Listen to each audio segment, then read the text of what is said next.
നിലമ്പൂർ ഉപതെരഞ്ഞെടുപ്പിലെ സ്ഥാനാർത്ഥി നിർണയം സംബന്ധിച്ച ചർച്ചകൾ കോൺഗ്രസിൽ തുടരവേ കല്യാണ വീട്ടിൽ ഒരുമിച്ച് കണ്ട് PV അൻവറും ആര്യാടൻ ഷൗക്കത്തും. ആര്യാടൻ ഷൗക്കത്തിനെ സ്ഥാനാർത്ഥിയായി പ്രഖ്യാപിച്ചാൽ അൻവറിൻ്റെ രാഷ്ട്രീയ നീക്കം എന്തായിരിക്കുമെന്ന് രാഷ്ട്രീയ കേന്ദ്രങ്ങൾ ഉറ്റുനോക്കവെയാണ് അൻവറും ആര്യാടൻ ഷൗക്കത്തും കല്യാണ വീട്ടിൽ ഒരുമിച്ചെത്തിയത്. ആര്യാടൻ ഷൗക്കത്തിന് പകരം ജോയിയെ സ്ഥാനാർത്ഥിയാക്കാനാണ് അൻവറിന് താൽപ്പര്യം. നിലമ്പൂരിലെ കോൺഗ്രസ് നേതാവ് NA കരീമിൻ്റെ മകൻ്റെ കല്യാണവേദിയിലാണ് ഇരുവരും എത്തിയത്. ആര്യാടൻ ഷൗക്കത്തിനെ എതിർക്കുന്ന ചേരിയിലുള്ള NA കരീമിനും VS ജോയ് സ്ഥാനാർത്ഥിയാകുന്നതാണ് താൽപ്പര്യം. കല്യാണ വീട്ടിൽ വെച്ച് അൻവറും ഷൗക്കത്തും സംസാരിക്കുകയും ഒരുമിച്ചിരുന്ന് സദ്യ കഴിക്കുകയും ചെയ്തു. UDF സ്ഥാനാർത്ഥിയെ സംബന്ധിച്ച ചർച്ചകൾ കളമശ്ശേരിയിൽ നടന്ന ചർച്ചയിൽ ആര്യാടൻ ഷൗക്കത്തിനെ സ്ഥാനാർത്ഥിയാക്കണമെന്നായിരുന്നു KPCCയുടെ തീരുമാനം. രാത്രിയോടെ ഔദ്യോഗിക പ്രഖ്യാപനവുമുണ്ടായി.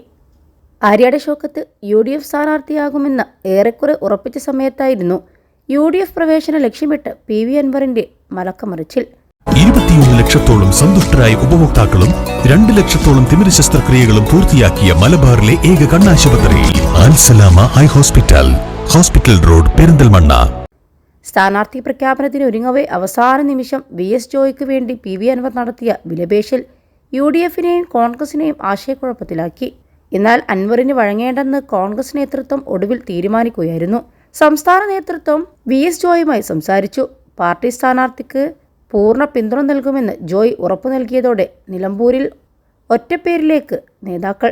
ആര്യാടൻ ഷൗക്കത്ത് എന്ന ഒറ്റപ്പേര് ഹൈക്കമാൻഡിന് കൈമാറിയതോടെ സ്ഥാനാർത്ഥി പ്രഖ്യാപനവുമുണ്ടായി.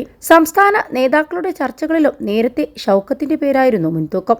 സാമുദായിക പരിഗണന വെച്ചുള്ള KPCC പുനഃസംഘടനയാണ് ഷൗക്കത്തിന് തുണയായത്. ക്രിസ്ത്യൻ വിഭാഗത്തിൽപ്പെട്ട സണ്ണി ജോസഫ് പ്രസിഡന്റായതോടുകൂടി ഇനി ഷൗക്കത്തിനെ സ്ഥാനാർത്ഥിയാക്കിയാൽ ആ വിഭാഗത്തിൻ്റെ എതിർപ്പുണ്ടാകില്ലെന്നാണ് കരുതുന്നത്. VS ജോയ്ക്ക് ഇനിയും മത്സരിക്കാൻ അവസരമുണ്ടെന്ന കാര്യവും പരിഗണിച്ചു. മികച്ച DCC അധ്യക്ഷനായ VS ജോയ് തെരഞ്ഞെടുപ്പ് ഏകോപനം നടത്തട്ടെ എന്ന ആവശ്യവും പാർട്ടിയിൽ ശക്തമാണ്. ആര് സ്ഥാനാർത്ഥിയായാലും പിന്തുണയ്ക്കുമെന്ന് ഉറപ്പു നൽകിയ അൻവർ പിന്നെ മലക്കം മറിഞ്ഞതിൽ UDFൽ അതൃപ്തിയുമുണ്ട്.